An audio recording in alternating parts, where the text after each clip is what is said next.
నమస్తే, welcome to as media. నేను అనుష.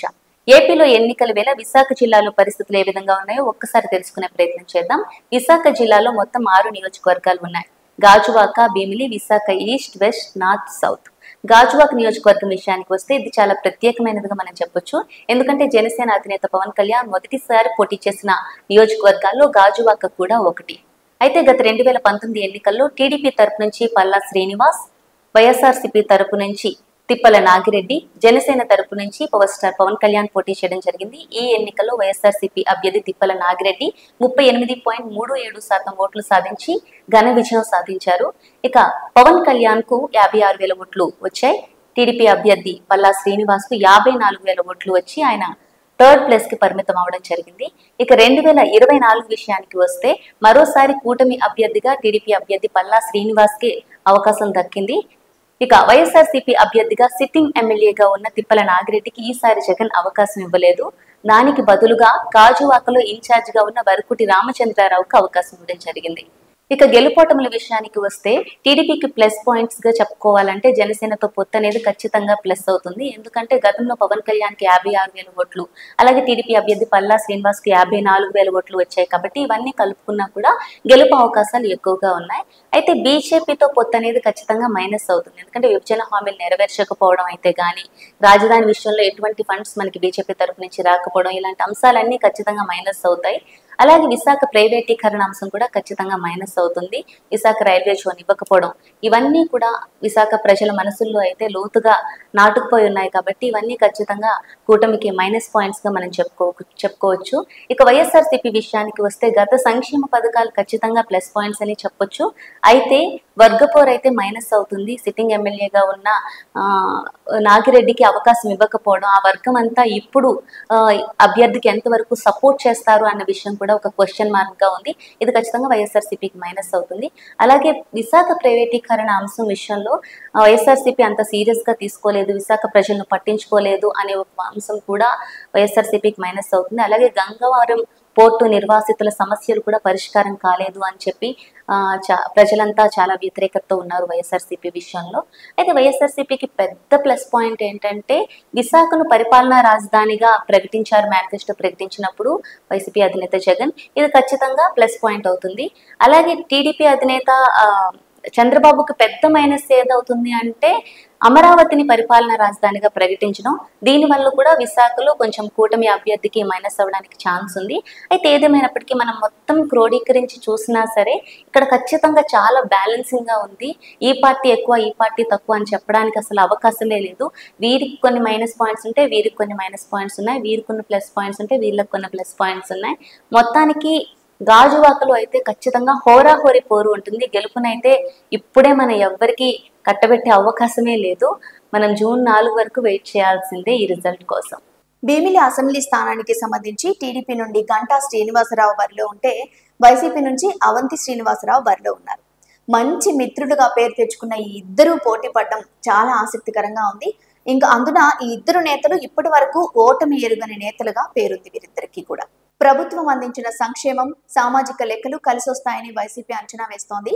విశాఖలో చోటు చేసుకున్న పరిణామాలు, 3 పార్టీల బలం తమకు గెలుపునిస్తుందని కూటమి భావిస్తోంది. కాపులు, బీసీలు ఎక్కువగా ఉండే ఈ ఏరియాలో ఈసారి గెలుపు ఎవరిదో చెప్పడం కష్టమే అంటున్నారు పరిశీలకులు. కానీ ఇప్పటిదాకా ఓడిపోని ఈ నేతలిద్దరిలో ఈసారి ఖచ్చితంగా ఒకరు ఓడిపోయే పరిస్థితి అయితే వచ్చేసింది. నిజానికి రాష్ట్రంలో ఉన్న ఏకైక కాస్మోపాలిటన్ పార్లమెంటు నియోజకవర్గం విశాఖ. వేర్వేరు ప్రాంతాల నుంచి వచ్చి స్థిరపడిన వారిని ప్రతినిధులుగా ఎన్నుకోవడం ఇక్కడ ఓటర్ల రాజకీయ పరిణతికి నిదర్శనం. వైఎస్ఆర్సీపీ హయాంలో 5 ఏళ్ల పాటు రాజకీయాలన్నీ విశాఖ చుట్టూనే తిరిగాయంటే అతిశయోక్తి కాదు. సిటీ ఆఫ్ డెస్టినీగా పేరుగాంచిన విశాఖ జిల్లా ఈ ఎన్నికల్లో అందరి దృష్టిని ఆకర్షిస్తోంది. ఉత్తరాంధ్రకు తలమానికంగా ఉంటూ రాష్ట్రానికి ఆర్థికంగా పరిపుష్టం చేసే వనరులున్న Vizag heart of the politics, hot topic of the politics. రాజధాని ప్రకటన తర్వాత ఏపీ రాజకీయానికి అనధికారిక కేంద్రంగా మారిపోయింది వైజాగ్. టీడీపీ, వైసీపీ ఈ 2 జిల్లాను ప్రతిష్టాత్మకంగా తీసుకుంది. అందుకే సో ఈ మొత్తం 6 నియోజకవర్గాల్లో ఈ పార్టీనే ఇక్కడ ఖచ్చితంగా గెలుస్తుంది అనే పరిస్థితి చెప్పలేం. ఎందుకంటే అంత విచిత్రంగా ఉన్నాయి విశాఖలో రాజకీయ పరిస్థితులు. సో వైసీపీ, కూటమి ఇద్దరు కూడా హోరాహోరీగా కష్టపడుతున్నారు, హోరాహోరీగా తలపడుతున్నారు. విశాఖ ఈస్ట్ విషయానికి వస్తే ఈ నియోజకవర్గం టీడీపీ కంచుకోటగా మనం చెప్పొచ్చు. గత 3 ఎన్నికల నుంచి టీడీపీ గెలుస్తూ వస్తుంది. వెలగపూడి రామకృష్ణ బాబు ఇక్కడ హ్యాట్రిక్ సాధించారు టీడీపీ తరపున. ఆయన కమ్మ సామాజిక వర్గానికి చెందిన నేత. గత 2019 ఎన్నికల్లో చూసుకుంటే టీడీపీ తరపు నుంచి వెలగపూడి రామకృష్ణ బాబు పోటీ చేయడం జరిగింది. వైఎస్ఆర్సీపీ తరపు నుంచి యాదవ్ సామాజిక వర్గానికి చెందిన అక్రమాని విజయ నిర్మల పోటీ చేశారు.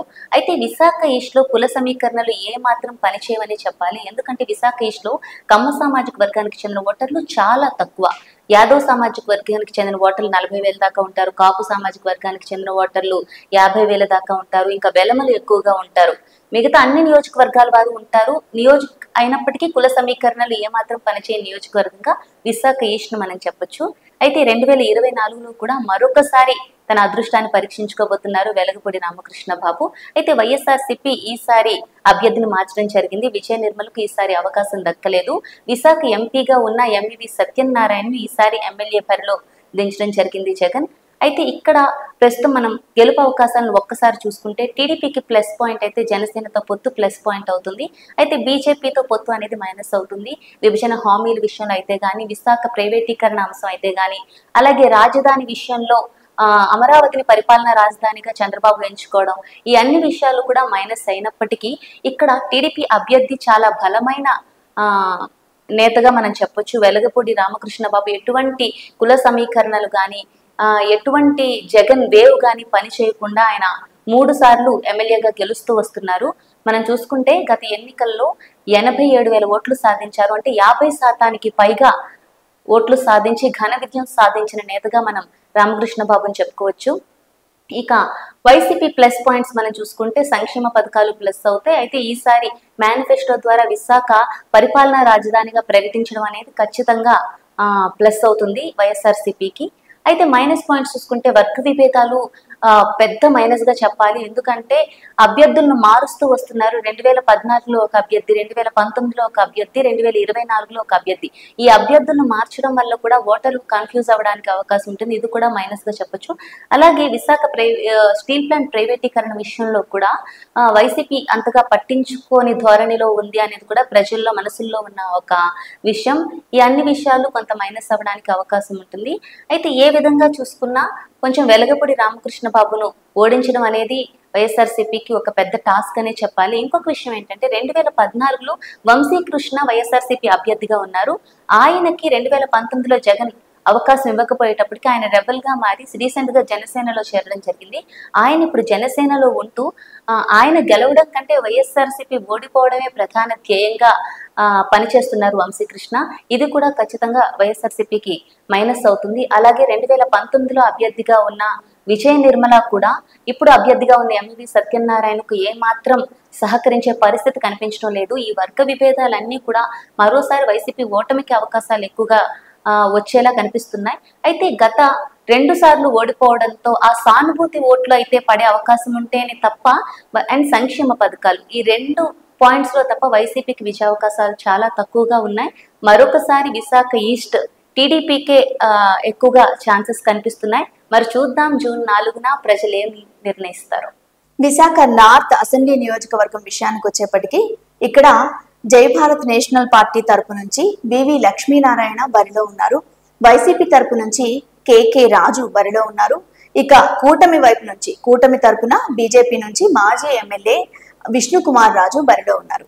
అయితే జై భారత్ నేషనల్ పార్టీ అధ్యక్షుడు ఈ వైసీపీ టీడీపీ వాళ్ళ ఓట్లను ఎక్కడ చీల్చుతారో అనే భయం 2 పార్టీల్ని వెంటాడుతోంది. గత ఎన్నికల్లో టీడీపీ నుండి గంటా శ్రీనివాసరావు ఇక్కడ స్వల్ప మెజారిటీతో నెగ్గారు. అయితే ఈసారి బీజేపీ పోటీ చేస్తోంది. ఆ పార్టీ తరపున బరిలో ఉన్న విష్ణురాజుకి సౌమిది అనే పేరుంది, కానీ వర్గ పోరు ఆయన్ని ఇబ్బంది పెడుతోంది. వైసీపీ నుండి గత ఎన్నికల్లో ఓడిపోయిన కేకే రాజుపై సానుభూతి, వైసీపీ పథకాల లబ్ధిదారులు ఆయన్ని గెలిపిస్తారనే నమ్మకంతో వైసీపీ ఉంది. మొత్తం మీద వైసీపీకే ఇక్కడ కాస్త ఎడ్జ్ ఉంది. విశాఖ సౌత్ నియోజకవర్గం చూసుకుంటే గతంలో కాంగ్రెస్ కంచుకొట్టుగా ఉండేది, కానీ ఇప్పుడు ఆ స్థానాన్ని టీడీపీ తీసుకుందనే చెప్పాలి. 2014, 2019లో చూసుకుంటే టీడీపీ అభ్యర్థి ఇక్కడ విజయం సాధించడం జరిగింది. 2019లో టీడీపీ తరపు నుంచి వాసుపల్లి గణేష్ కుమార్ పోటీ చేయడం జరిగింది. వైఎస్ఆర్సీపీ తరపు నుంచి ద్రోణంరాజు శ్రీనివాస్ పోటీ చేయడం జరిగింది. జనసేన తరపు నుంచి గంపాల గిరిధర్ పోటీ చేయడం జరిగింది. ఈ ఎన్నికల్లో టీడీపీ అభ్యర్థి వాసుపల్లి గణేష్ కుమార్ ఘన విజయం సాధించారు. మొత్తం 41% ఓట్లు సాధించడం జరిగింది. అలాగే వైఎస్ఆర్సీపీ అభ్యర్థి ద్రోణంరాజు శ్రీనివాస్ కు 39% ఓట్లు వచ్చాయి. జనసేన అభ్యర్థి గంపాల గిరిధర్ 14% ఓట్లు సాధించడం జరిగింది. ప్రస్తుత ఎన్నికల విషయానికి వస్తే ఇప్పుడు వైఎస్ఆర్సీపీ తరపు నుంచి సిట్టింగ్ ఎమ్మెల్యేగా టీడీపీ నుంచి ఉన్న వాసుపల్లి గణేష్ కుమార్ పార్టీ ఫిరాయించి వైఎస్ఆర్సీపీలో చేరడం జరిగింది. ఇప్పుడు ఆయన వైఎస్ఆర్సీపీ తరపు నుంచి అభ్యర్థిగా పోటీ చేస్తున్నారు. ఇక కూటమి అభ్యర్థిగా మనం చూసుకుంటే వైఎస్ఆర్సీపీ తరపు నుంచి పార్టీ ఫిరాయించి జనసేనలో చేరిన వంశీకృష్ణ శ్రీనివాస్ కూటమి తరపున జనసేన తరపు నుంచి ఆయన పోటీ చేయడం జరుగుతోంది. ఈ విధంగా పార్టీ ఫిరాయించిన వ్యక్తులు ఇక్కడ మరొకసారి పోటీ చేయడానికి తలపడుతున్నారు. ఇక టీడీపీ ప్లస్ పాయింట్స్ ఒకసారి మనం చూసుకుంటే ఖచ్చితంగా జనసేనతో పొత్తు వీరికి ప్లస్ పాయింట్ అనే చెప్పాలి. ఎందుకంటే గత ఎన్నికల్లో 14% ఓట్లు సాధించింది జనసేన. అలాగే బీజేపీ కూడా 2% ఓట్లు సాధించింది. టీడీపీ 41% ఓట్లు సాధించడంతో దాదాపుగా 57% ఓట్లు కూటమికి ఉన్నట్లు చెప్పుకుంటున్నారు. ఇంకా అదే విధంగా మైనస్ పాయింట్స్ చూసుకుంటే ఖచ్చితంగా వర్గపోరు మైనస్ అవుతుంది. ఎందుకంటే ఇది టీడీపీ కంచుకోటగా మనం చెప్పుకుంటున్నాం, కానీ జనసేన అభ్యర్థికి, అది కూడా పార్టీ ఫిరాయించిన వ్యక్తికి సీట్ ఇవ్వడం అనేది ఇక్కడ ఖచ్చితంగా ఇంటర్నల్ గా అక్కడ చాలా విభేదాలు ఉన్నట్లు మనకు తెలుస్తోంది. అలాగే బీజేపీతో పొత్తు కూడా ఖచ్చితంగా మైనస్ అవుతుంది. ఎందుకంటే మనం స్టీల్ ప్లాంట్ ప్రైవేటీకరణ విషయంలో విశాఖ వాసులు చాలా వ్యతిరేకతతో ఉన్నారు. అలాగే విభజన హామీలు చాలా విషయాలు అమలు చేయకపోవడం, విశాఖ రైల్వే జోన్, ఈ అంశాలన్నీ కూడా కూటమికి కొంత తలనొప్పిగా మారే అవకాశం ఉంది. ఇంకా వైఎస్ఆర్సీపీ విషయానికి వస్తే ఇక్కడ ప్లస్ పాయింట్స్ సంక్షేమ పథకాలు ప్లస్ పాయింట్స్ గా మనం చెప్పుకోవచ్చు. అలాగే రాజధాని అంశం, విశాఖను పరిపాలనా రాజధానిగా ప్రకటించడం కూడా ఒక ప్లస్ పాయింట్ గా చెప్పొచ్చు. మైనస్ చూసుకుంటే వర్గపోరు, మళ్ళీ మనం చెప్పుకున్నట్టు టీడీపీ నుంచి పార్టీ ఫిరాయించిన వ్యక్తికి ఇక్కడ టికెట్ ఇవ్వడం అనేది ఖచ్చితంగా ఇది మైనస్ పాయింట్ అవుతుంది. ఎందుకంటే గతంలో 2019లో పోటీ చేసిన ద్రోణంరాజు శ్రీనివాస్ కు 39% ఓటు షేర్ వచ్చింది కాబట్టి ఈసారి ఆయన గెలవడానికి అవకాశాలు అయితే ఎక్కువగా ఉన్నాయి. కానీ ఆయన్ను మార్చి టీడీపీ నుంచి వచ్చిన వ్యక్తిని ఇక్కడ అభ్యర్థిగా ప్రకటించడం అనేది ఖచ్చితంగా మైనస్ గా మనం చెప్పొచ్చు. అలాగే స్టీల్ ప్లాంట్ ప్రైవేటీకరణ అంశం విషయంలో జగన్ ప్రభుత్వం పట్టించుకొని ధోరణిలో ఉంది. ఈ విషయంలో కూడా విశాఖ వాసులు వ్యతిరేకంగానే ఉన్నారు. స్టార్టింగ్ నుంచి మనం చూసుకున్న వైఎస్ఆర్సీపీకి విశాఖ అనేది కొంత వ్యతిరేకతే ఉంటుంది. చాలా తక్కువ సీట్లు గెలుస్తారు, లేదంటే పూర్తిగా గెలవకుండా ఉంటారు. ఇదే మనం చూస్తున్నాం గత 2 ఎన్నికల నుంచి. అయితే ఈసారి కూడా టీడీపీకే ఎక్కువగా అవకాశాలు, అదే కూటమికి ఎక్కువ అవకాశాలు, జనసేన అభ్యర్థికే ఎక్కువ అవకాశాలు ఉన్నాయి. అయితే ఈ పార్టీ ఫిరాయించిన వ్యక్తులకి టికెట్లు ఇవ్వడం, అయితే అక్కడ జనాలు ఏమనుకుంటున్నారు, అభ్యర్థికి ఇంపార్టెన్స్ ఇస్తే వైఎస్ఆర్సీపీకి అవకాశం ఎక్కువగా ఉంటుంది, లేదు పార్టీకి ఇంపార్టెన్స్ ఇస్తే టీడీపీకి ఎక్కువగా అవకాశం ఉంటుంది. ఖచ్చితంగా మరొకసారి ఇక్కడ హోరాహోరీ ఉండే అవకాశం ఉంది. గెలుపు ఓటములను మనమైతే ఏమాత్రం డిసైడ్ చేయలేం. జూన్ 4 వరకు ఆగాల్సిందే. వైజాగ్ వెస్ట్ నియోజకవర్గంలో 2019లో టీడీపీ తరఫున పోటీ చేసి గెలుపొందిన పెద్దకంశెట్టి గుణబాబు ప్రస్తుతం పోటీలో ఉన్నారు. ఇక వైసీపీ విషయానికి వచ్చేప్పటికీ ఆడారి ఆనంద్ కుమార్ బరిలో ఉన్నారు. అయితే గుణబాబుపై కాస్త వ్యతిరేకత అయితే ప్రజెంట్ కనిపిస్తోంది. అలానే ఇక్కడ గతంలో జనసేనపై ఆయన అనుసరించిన విధానాల వల్ల ఆ పార్టీ క్యాడర్ సపోర్ట్ చేసే పరిస్థితి లేదు. అది వైసీపీ అభ్యర్థికి ప్లస్ అవుతుంటే, ఈసారి వైసీపీ నుండి టికెట్ దక్కని మల్ల ప్రసాద్ ఆనంద్ కుమార్ కి సహకరించడం లేదు. దానివల్ల ఇక్కడ హోరాహోరీ పోరు సాగనుంది. ఎవరు గెలిచినా ఈసారి మాత్రం చాలా తక్కువ మెజారిటీతోనే అని తెలుస్తోంది. ఇది విశాఖ జిల్లా రాజకీయ పరిస్థితి. ఇలాంటి మరిన్ని జిల్లాలకు సంబంధించిన పర్ఫెక్ట్ గా గ్రౌండ్ రిపోర్ట్స్ కోసం ఇప్పుడే సబ్స్క్రైబ్ చేయండి ఏఎస్ మీడియా. ఇలాంటి మరిన్ని ఇంట్రెస్టింగ్ వీడియోల కోసం ప్లీజ్ సబ్స్క్రైబ్ ఏఎస్ మీడియా.